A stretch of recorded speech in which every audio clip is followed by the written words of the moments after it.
ओम उमा महेश्वराय नमः। आप सभी का हमारे YouTube चैनल पर हार्दिक स्वागत है।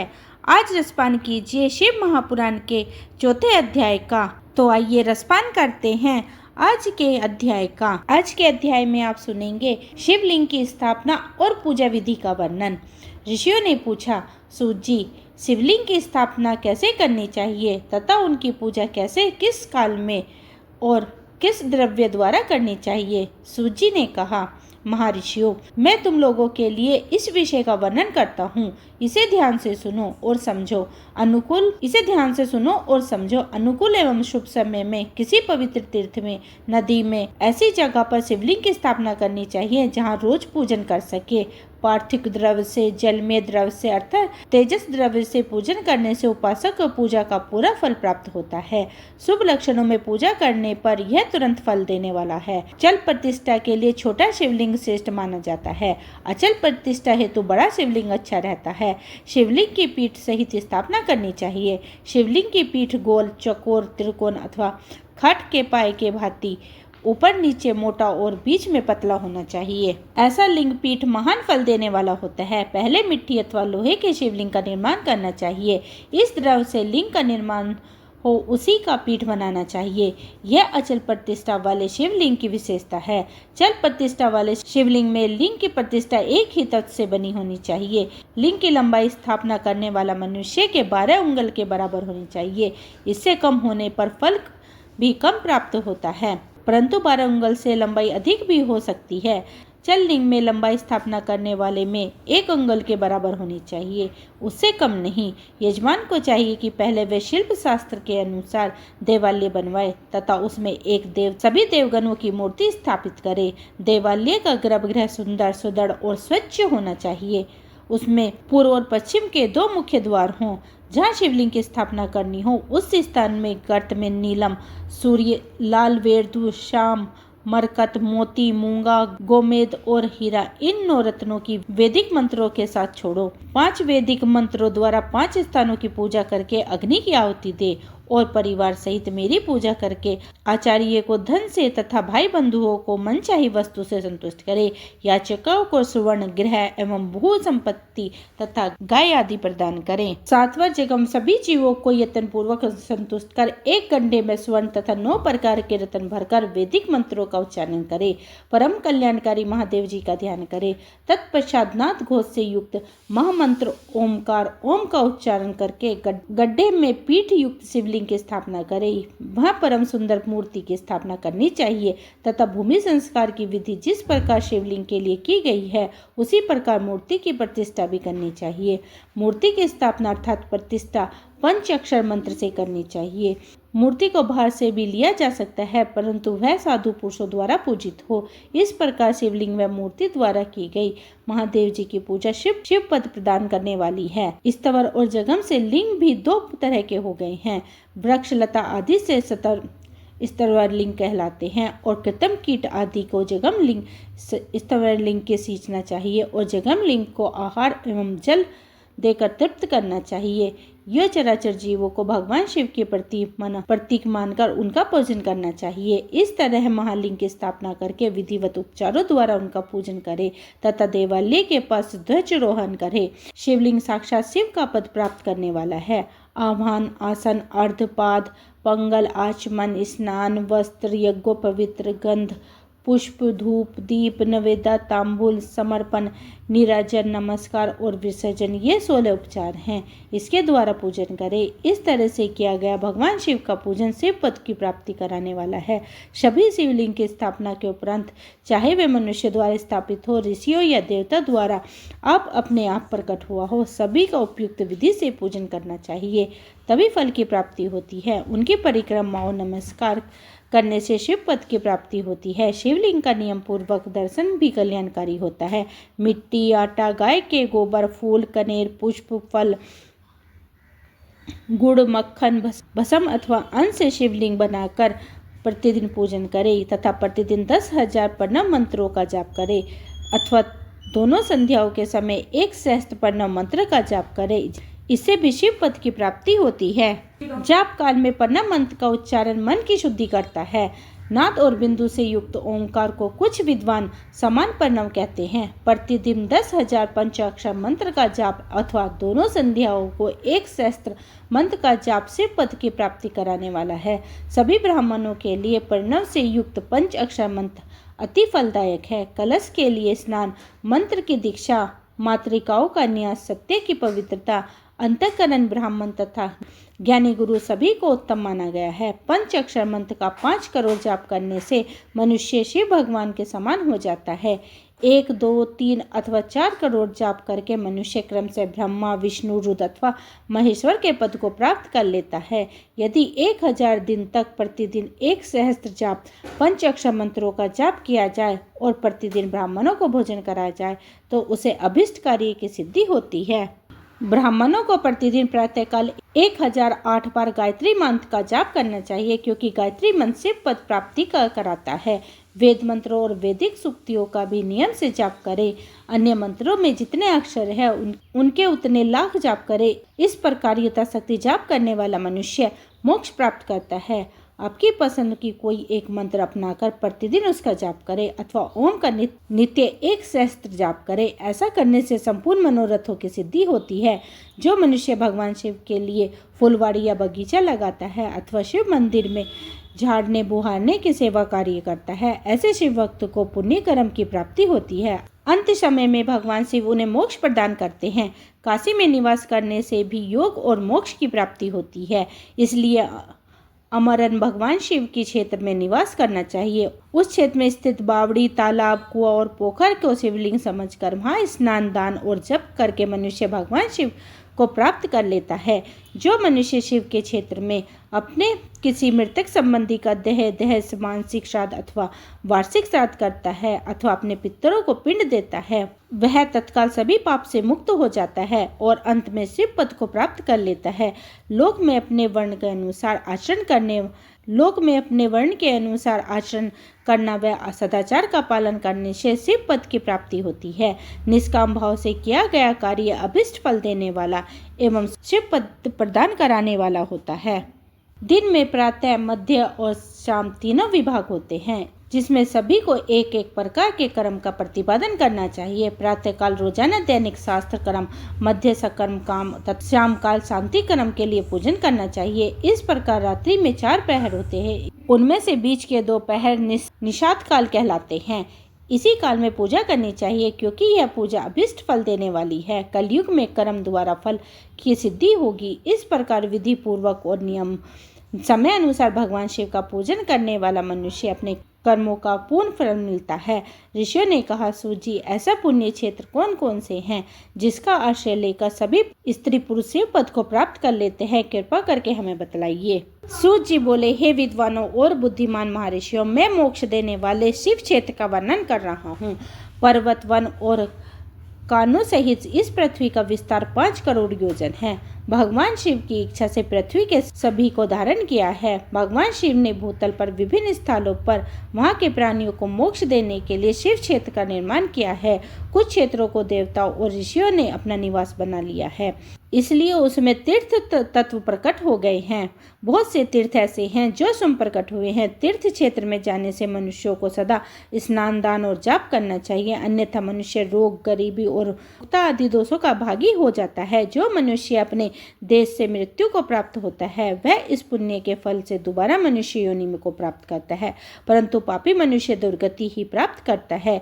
हे ब्राह्मणों, पुण्य क्षेत्र में किया गया पाप कर्म अधिक दृढ़ हो जाता है, अतः पुण्य क्षेत्र में निवास करते समय पाप कर्म करने से बचना चाहिए। सिंधु और सतलुज नदी के तट पर बहुत से पुण्य क्षेत्र हैं।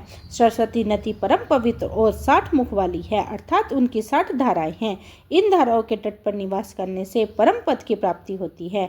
हिमालय से निकली हुई पुण्य सलिता गंगा 100 मुख वाली नदी है। इसके तट पर काशी, प्रयाग आदि पुण्य क्षेत्र हैं। मकर राशि में सूर्य होने पर गंगा के तट भूमि अधिक प्रस्थान एवं पुण्यदाय हो जाती है। सोनभद्र नदी की 10 धाराएं हैं। बृहस्पति के मकर राशि के में आने पर यह अत्यंत पवित्र अथवा अभिष्ट फल देने वाली है। इस समय यहाँ स्नान एवं उपवास करने से विनायक पद की प्राप्ति होती है। पुण्य सलिता महानदी नर्मदा के 24 मुख है। इसमें स्नान करके तट पर निवास करने से मनुष्यों को वैष्णव पद की प्राप्ति होती है। तामसा के 12 अथवा रेवती के 10 मुख है। परम पुण्यदायी गोदावरी के 21 मुख है। यह ब्रह्मत्य तथा गोवध पाप का नाश कराने वाली एवं रुद्रलोक देने वाली है। कृष्णावेणी नदी समस्त पापों का नाश कराने वाली है। इसके 18 मुख हैं तथा यह विष्णु लोक प्रदान कराने वाली है। तुंगभद्र 10 मुखी है एवं ब्रह्मलोक देने वाली है। स्वर्ण मुखरी के 9 मुख हैं। ब्रह्मलोक से लौटे जीव इसी नदी के तट पर जन्म लेते हैं। सरस्वती नदी, पंपा सरोवर, कन्याकुमारी, अंतरी तथा शुभकर्ता श्वेत नदी सभी पुण्य क्षेत्र हैं। इसके तट पर निवास करने से इंद्रलोक की प्राप्ति होती है। महानदी कावेरी परम पुण्यमय है। इसके 27 मुख है। यह संपूर्ण अभिष्ट वस्तुओं को देने वाली है। इसके तट पर ब्रह्मा विष्णु का पद देने वाले हैं। कावेरी के जो तट शैव क्षेत्र के अंतर्गत है वे अभिष्ट फल एवं शिवलोक प्रदान कराने वाले हैं।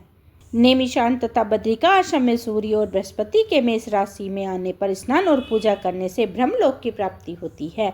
सिंह और कर्क राशि में सूर्य संक्रांति पर सिंधु नदी में स्नान तथा केदारनाथ के जल का पान एवं स्नान ज्ञानदायक माना जाता है। बृहस्पति एवं सिंह राशि में स्थित होने पर भद्र मास में गोदावरी नदी के जल में स्नान करने से शिवलोक की प्राप्ति होती है।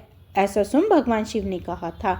सूर्य और बृहस्पति के कन्या राशि में स्थिर होने पर यमुना और सोनभद्र में स्नान से धर्मराज और गणेश लोक में महान भोग को प्राप्त होती है। ऐसे महर्षियों की मान्यता है। सूर्य और बृहस्पति के तुला राशि में होने पर कावेरी नदी में स्नान करने से भगवान विष्णु वचन की महिमा से अभिष्ट फल की प्राप्ति होती है।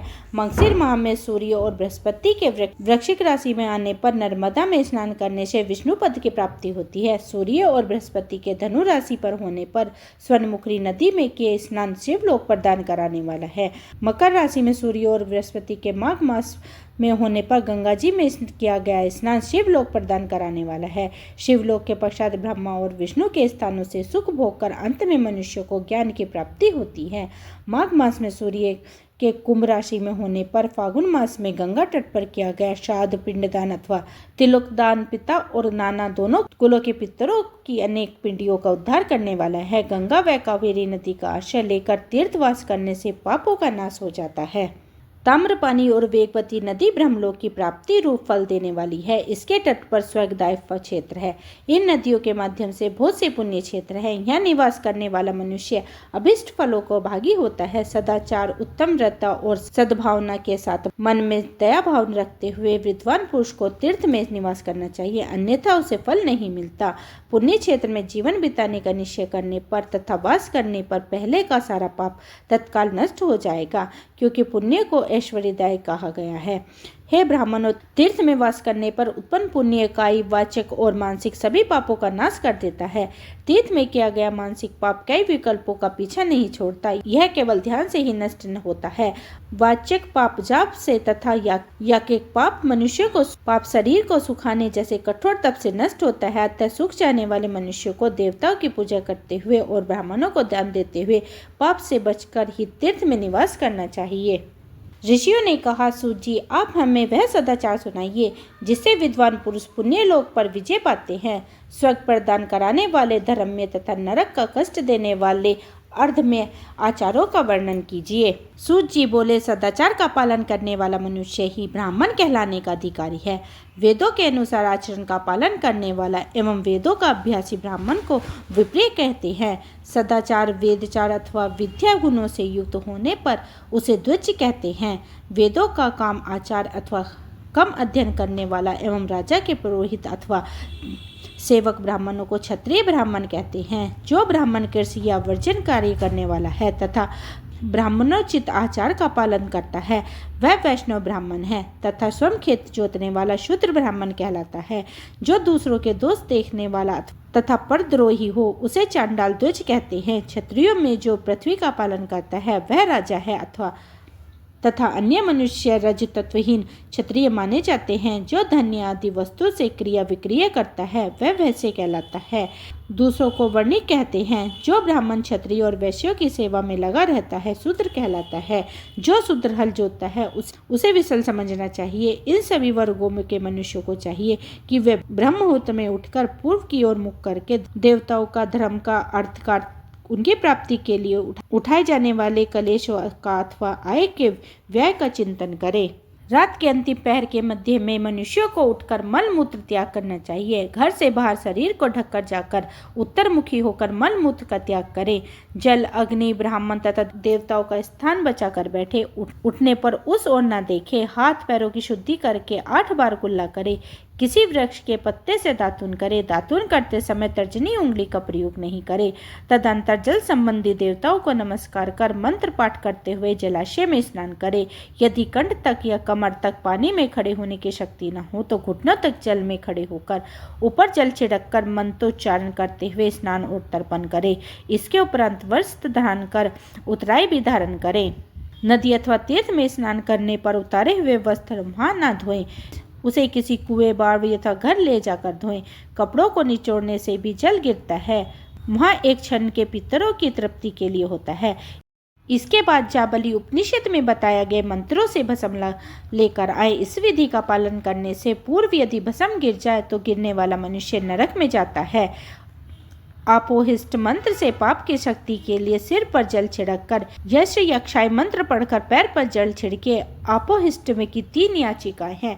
पहली याचिकाओं का पाठ कर पैर, मस्तक और हृदय में जल छिड़के। दूसरी याचिका का पाठ कर मस्तक, हृदय और पैर पर जल छिड़के और तीसरी याचिका का पाठ करके हृदय, मस्तक और पैर पर जल छिड़के। इस प्रकार से स्नान को मंत्र स्नान कहते हैं। किस अपवित्र वस्तु के स्पर्श हो जाने पर, स्वास्थ्य ठीक न रहने पर, यात्रा पर या जल उपलब्ध न होने की दिशा में यह मंत्र स्नान करना चाहिए। प्रातःकाल की संध्या उपासना में गायत्री मंत्र का जाप करके 3 बार सूर्य को अर्घ्य दे। मध्य में गायत्री मंत्र का उच्चारण कर सूर्य को अर्घ्य देना चाहिए। शाम काल में पश्चिम की ओर मुख करके पृथ्वी पर ही सूर्य को अर्घ्य दें। शाम काल में सूर्यास्त से 2 घड़ी पहले की गई संध्या का कोई महत्व नहीं होता। ठीक समय पर ही संध्या करनी चाहिए। यदि संध्या उपासक किए बिना एक दिन बीत जाए तो उसकी पश्चाताप हेतु अगली संध्या के समय 100 गायत्री मंत्र का जाप करे। 10 दिन छूटने पर 1 लाख तथा 1 माह छूटने पर उपनयन संस्कार कराएं। अर्थ सिद्धि के लिए ईश, गौरी, कार्तिकेय, विष्णु, ब्रह्मा, चंद्रमा और यम व अन्य देवताओं के शुद्धि जल से तर्पण करें। तीर्थ की दक्षिणा में मंत्रालय में, देवालय में अथवा घर के आसन पर बैठकर अपनी बुद्धि को स्थिर करके देवताओं को नमस्कार कर पढ़ने मंत्र का जाप करने के पश्चात गायत्री का मंत्र का जाप करें। प्रणव में आ, उ और म 3 अक्षरों के जीव और ब्रह्मा की एकता का प्रतिपादन होता है। अतः प्रणव मंत्र का जाप करते समय मन में यह भावना होनी चाहिए कि हम तीनों लोगों के सृष्टि कराने वाले ब्रह्मा, पालन करने वाले विष्णु तथा संहार करने वाले रुद्र की उपासना कर रहे हैं। यह ब्रह्म स्वरूप ओंकार हमारी कामेंद्री, ज्ञानेंद्री, मन की वृत्ति तथा बुद्धि वृत्ति का सदा भोग और मोक्ष प्रदान कराने वाली धर्म एवं ज्ञान की ओर प्रेरित करे। जो मनुष्य प्रणव मंत्र अथवा अर्थ का चिंतन करते हुए इसका जाप करते हैं वे निश्चय ही ब्रह्मा को प्राप्त करते हैं, तथा जो मनुष्य बिना अर्थ जाने प्रणव मंत्र का जाप करते हैं उनको ब्रह्म तत्व की पूर्ति होती है। इस हेतु श्रेष्ठ ब्राह्मण को प्रतिदिन प्रातःकाल एवं सहस्त्र गायत्री मंत्र का जाप करना चाहिए। मध्य में 100 बार अथवा शाम को 28 बार जाप करें। अन्य वर्णों के मनुष्य को सामर्थ्य के अनुसार जाप करना चाहिए। हमारे शरीर के भीतर मूलधर, स्वादिष्ट, मणिपुर, अहंत, आज्ञा, ज्ञान और संग्रह नामक 6 चक्र हैं। इन चक्रों में क्रम से विद्येश्वर, ब्रह्मा, विष्णु, ईश्वर, जीवात्मा और परमेश्वर स्थित है। सद्भावना पूर्वक श्वास के साथ 16 का जाप करें। सहस्त्र बार किया गया जाप ब्रह्मलोक प्रदान कराने वाला है। 100 बार किया हुआ जाप इंद्र पद की प्राप्ति होती है। आत्मरक्षा के लिए जो मनुष्य अल्प मात्र में इनका जाप करता है वह ब्राह्मण कुल में जन्म लेता है। 12 लाख गायत्री का जाप करने वाला मनुष्य ब्राह्मण कहलाता है। जिस ब्राह्मण ने 1 लाख गायत्री का भी जाप न किया हो उसे वैदिक कार्य में न लाए। यदि एक दिन उल्लंघन हो जाए तो अगले दिन उसके बदले में उतने अधिक जाप करने चाहिए। ऐसा करने से दोषी की शांति होती है, धर्म से अर्थ की प्राप्ति होती है, अर्थ से भोग सुलभ होता है, भोग से वैराग्य की संभावना होती है, धर्म पूर्वक उपजित धन से भोग प्राप्त होता, उससे भोगों के प्रति आसक्ति उत्पन्न होती है। मनुष्य धर्म से धन पाता है एवं तपस्या से दिव्य रूप प्राप्त करता है। कामनाओं का त्याग करने से अंतःकरण की शुद्धि होती है और शुद्धि से ज्ञान का उदय होता है। सतयुग में तप को तथा कलयुग में दान को धर्म का अच्छा साधन माना गया है। सतयुग में ध्यान से, त्रेता में तपस्या से और द्वापर में यज्ञ करने से ज्ञान की सिद्धि होती है, परंतु कलयुग में प्रतिमा का पूजन से ज्ञान लाभ होता है। अधर्म अहिंसात्मक और दुख देने वाला है। धर्म से सुख व अबुद्धि की प्राप्ति होती है। दुराचार से दुख और सदाचार से सुख मिलता है।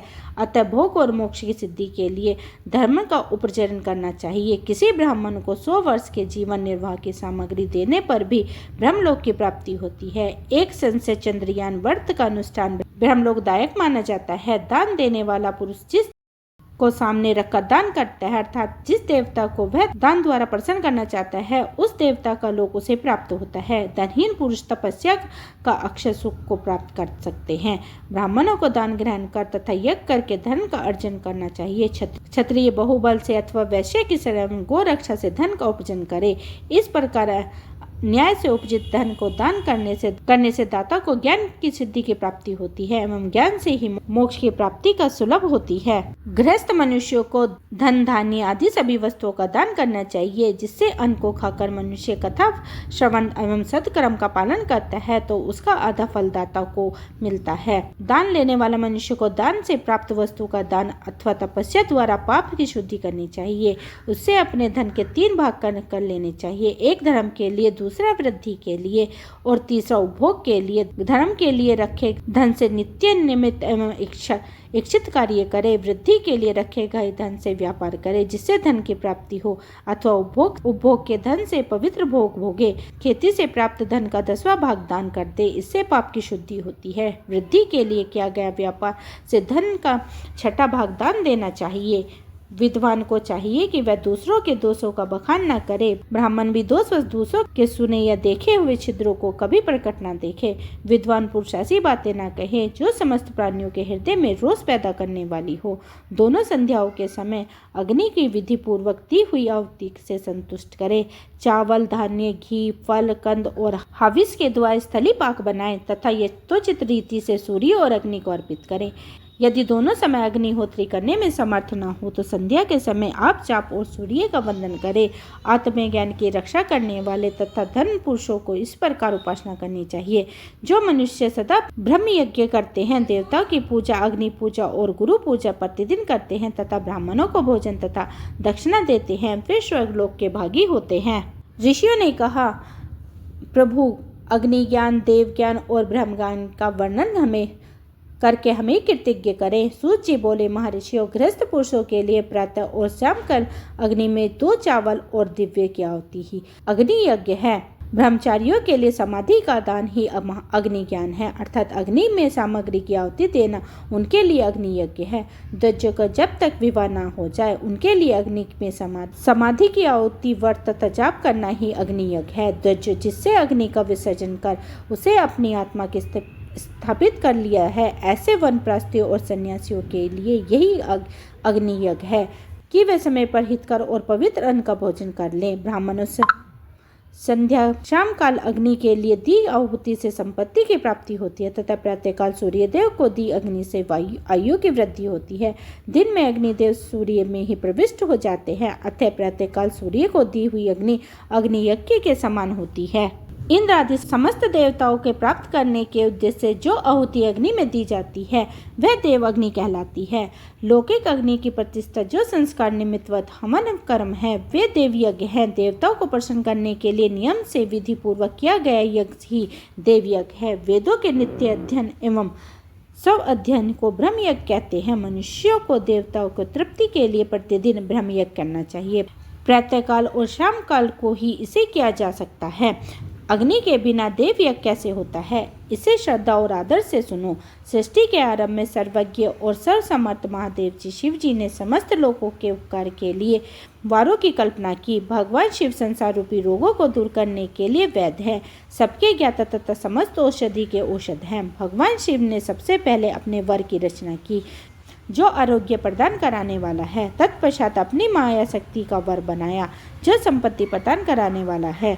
जन्म काल से दुर्गतिग्रस्त बालक की रक्षा के लिए कुमार के वर की कल्पना की। आलस्य और पाप की निवृत्ति एवं समस्त लोगों की हित करने की इच्छा से लोक रक्षक भगवान विष्णु का वार बनाया। इसके बाद शिव जी ने पुष्टि और रक्षा के लिए आयुकर्ता त्रिलोकी सृष्टि परमेष्टि ब्रह्मा का आयुष्कार वार बनाया। तीनों लोगों की वृद्धि के लिए पहले पुण्य पाप की रचना होने पर लोगों के शुभ अशुभ फल देने वाले इंद्र और यम के वारों का निर्माण किया। ये वार भोग देने वाले मृत्यु भय को दूर कराने वाले हैं। इसके उपरांत भगवान शिव ने 7 ग्रह को इन वारों के स्वामी निश्चित किया। ये सभी ग्रह नक्षत्र ज्योतिर्मय मंडल में प्रतिष्ठित हैं। शिव के वार के स्वामी सूर्य हैं, शक्ति संबंधी वार के स्वामी सोम, कुमार संबंधी वार के अधिपति मंगल, विष्णु वार के स्वामी बुध, ब्रह्मा जी के वार के स्वामी बृहस्पति, इंद्र वार के स्वामी शुक्र व यम वार के स्वामी शनि हैं। अपने अपने वार में किए गए देवताओं की पूजा उनके फलों को देने वाली होती है। सूर्य आरोग्य और चंद्रमा संपत्ति के दाता हैं। बुध व्याधियों के निवारक तथा बुद्धि प्रदाता हैं। बृहस्पति आयु की वृद्धि कराते हैं, शुभ भोग कर देते हैं और शनि मृत्यु का निवारण कराते हैं। इन 7 वारों के फल उनके देवताओं की पूजा से प्राप्त होते हैं। अन्य देवताओं की पूजा का फल भी भगवान शिव ही देते हैं। देवताओं के प्रसन्न के लिए पूजा की 5 पद्धतियां हैं। पहले उन देवताओं के मंत्रों का जाप, दूसरा होम, तीसरा दान, चौथा तप तथा 5वां वेद। वेदी पर प्रतिमा में अग्नि अथवा ब्राह्मण के शरीर में विष्ट देवताओं की भावना करके 16 उपचारों से पूजन अथवा आराधना करना। दोनों नेत्रों अथवा मस्तक के रोग में भी और कुष्ठ रोग की शांति के लिए भगवान सूर्य की पूजा करके ब्राह्मणों को भोजन कराएं। इससे यदि प्रबल प्रबंध का निर्माण हो जाए तो जरा एवं रोगों का नाश हो जाता है। इष्ट देव के नाम मंत्रों का जाप वार के अनुसार फल देता है। रविवार को सूर्य देव अन्य देवताओं के लिए, अन्य ब्राह्मणों के लिए विशिष्ट वस्तु अर्पित करे। यह साधना विशिष्ट फल देने वाली होती है तथा इसके द्वारा पापों की शांति होती है। सोमवार को संपत्ति व लक्ष्मी की प्राप्ति के लिए लक्ष्मी का पूजन करें तथा पत्नी के साथ ब्राह्मणों को घी में पाक अन्न भोजन कराएं। मंगलवार को रोगों की शांति के लिए काली की पूजा करें। उड़द, मूंग और अरहर की दाल से युक्त अन्न का भोजन ब्राह्मणों को कराएं। बुध को दत्तयुक्त अन्न से भगवान विष्णु की पूजा करें। ऐसा करने से पुत्र मित्र की प्राप्ति होती है। जो दीर्घायु होने की इच्छा रखते हैं वे बृहस्पतिवार को देवता को वस्त्र, यज्ञ, पवित्र अथवा घी मिश्रित खीर से पूजन करें। भोगों की प्राप्ति के लिए शुक्रवार को एकत्रित होकर देवताओं का पूजन करें और ब्राह्मणों को तृप्ति के लिए श्रोत से युक्त अन्न दे। स्त्रियों को प्रसन्नता के लिए सुंदर वस्त्र का विधान करें। शनिवार अल्प मृत्यु का निवारण कराने वाला है। इस दिन रुद्र की पूजा करें। तिल के होम व दान से देवताओं का संतुष्ट करें। ब्राह्मणों को तिल मिश्रित भोजन कराएं। इस तरह से देवताओं का पूजन करने से आरोग्य और उत्तम फल की प्राप्ति होती है। देवताओं के नित्य विशेष पूजा, स्नान, दान, जाप, होम तथा ब्राह्मण तर्पण एवं रवि आदि वारों में विशेष तिथि और नक्षत्रों का योग प्राप्त होने पर विभिन्न देवताओं का पूजन में जगदीश्वर भगवान शिव ही उन देवताओं के रूप में पूजित होकर सब लोगों को आरोग्य फल प्रदान करते हैं। देश, काल, पात्र, द्रव्य, श्राद्ध एवं लोक के अनुसार उनका ध्यान करते हुए महादेव जी आराधना करने वाले को आरोग्य की फल देते हैं। मंगल कार्य प्रारंभ में और अशुभ कार्यों के अंत में तथा जन्म नक्षत्रों में आने पर गृहस्थी पुरुष अपने घर में आरोग्य की समृद्धि के लिए सूर्य ग्रह की पूजा करे। इससे सिद्ध होता है कि देवताओं का पूजन संपूर्ण अभिष्ट वस्तुओं को देने वाला है। पूजा वैदिक मंत्रों के अनुसार ही होनी चाहिए। शुभ फल की इच्छा रखने वाले मनुष्यों को 7 दिन तक शक्ति के अनुसार देव पूजन करना चाहिए। निर्धन मनुष्य तपस्या व व्रत आदि से तथा धन के द्वारा देवी देवताओं को आराधना करे। जो मनुष्य श्रद्धा पूर्वक इसके धर्म का अनुष्ठान करता है वह पुण्य लोक में अनेक प्रकार के फल भोग कर उन्हें इस पृथ्वी पर जन्म ग्रहण करता है। धनवान पुरुष सदा भोग सिद्धि के लिए मार्ग में वृक्ष लगाए लोगों के लिए छाया की व्यवस्था करते हैं। उनके लिए कुएं, बावली बनवाकर पानी की व्यवस्था करते हैं। वे शास्त्रों की प्रतिष्ठा के लिए पाठशाला का निर्माण व अन्य किसी प्रकार से धर्म का संग्रह करते हैं। वे स्वर्गलोक को प्राप्त होते हैं। समानुसार पुण्य कर्मों से परिपक्व से अंतःकरण शुद्ध होने पर ज्ञान की सिद्धि होती है। जो इस अध्ययन को जो सुनता पढ़ता अथवा सुनाने में की व्यवस्था करता है उसे देव यज्ञ के फल की प्राप्ति होती है। सतयुग में यज्ञदान आदि से संपूर्ण फलों की प्राप्ति होती है। त्रेता में तिहाई, द्वापर में आधा, कलयुग में इससे भी कम फल प्रदान होता है, परंतु शुद्ध हृदय से किया गया पूजन फल देने वाला होता है।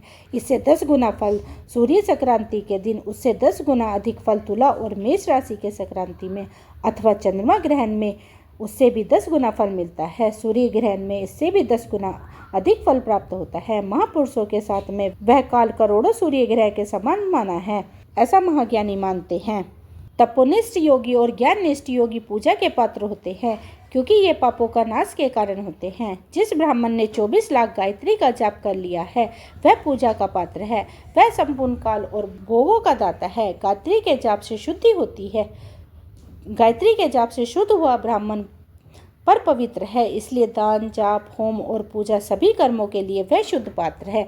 स्त्री या पुरुष जो भी भूखा हो वह अन्नदान का पात्र है। जिससे जिस वस्तु की इच्छा हो उसे उस वस्तु बिना मांगे ही दे दी जाए तो दाता को उस दान का पूर्ण फल प्राप्त होता है। याचना करने के बाद दिया गया दान आधा ही फल देता है।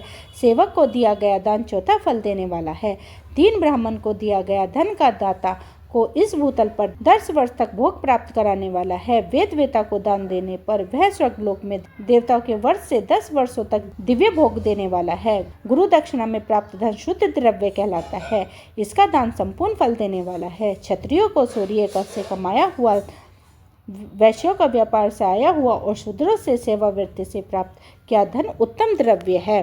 गो, भूमि, तिल, स्वर्ण, घी, वस्त्र, अन्य, गुड़, चांदी, नमक, कोहलड़ और कन्या नामक 12 वस्तुओं का दान करना चाहिए। गोदान से सभी पापों का निवारण होता है और पुण्य कर्मों की पुष्टि होती है। भूमि का दान परलोक में आश्रय देने वाला होता है। तिल का दान बल देने वाला अथवा मृत्यु का निवारण होता है। स्वर्ण का दान वीर्यदायक और घी का दान पुष्टिकारक होता है। वस्त्र का दान आयु की वृद्धि कराता है। धान्य का दान करने से अन्न और धन में समृद्धि होती है। गुड़ का दान मधुर भोजन की प्राप्ति कराता है। चांदी के दान से वीर्य की प्राप्ति होती है। लवण के दान से सोड़क भोजन की प्राप्ति होती है। कोहड़ या कुशमंडा के दान से पुष्टिदायक माना जाता है। कन्या का दान आजीवन भोग देने वाला होता है। जिन वस्तु के श्रवण आदि इंद्रियों की तृप्ति होती है उसका सदा दान करें। वेद और शास्त्रों को गुरु मुख से ग्रहण करके कर्मों का फल अवश्य मिलता है। इससे ही उच्च कोटि की आस्तिकता कहलाते हैं। भाई, बंधु अथवा राजा के भय से जो आस्तिकता होती है वह निम्न श्रेणी की होती है। जिस मनुष्य के पास धन का अभाव है वह वाणी और कर्म द्वारा ही पूजा करे। तीर्थ यात्रा और व्रत को शारीरिक पूजन माना जाता है। तपस्या और दान मनुष्य के लिए सदा करना चाहिए। देवताओं की तृप्ति के लिए जो कुछ दान किया जाता है वह सब प्रकार के भोग प्रदान कराने वाला है। इससे इस लोक और परलोक में उत्तम जन्म और सदा सुलभ होने वाला भोग प्राप्त होता है। ईश्वर को सब कुछ समर्पित करके एवं बुद्धि से यज्ञ व दान करने से मोक्ष की प्राप्ति होती है। दोस्तों, यहीं पर शिव महापुराण का अध्याय समाप्त हुआ।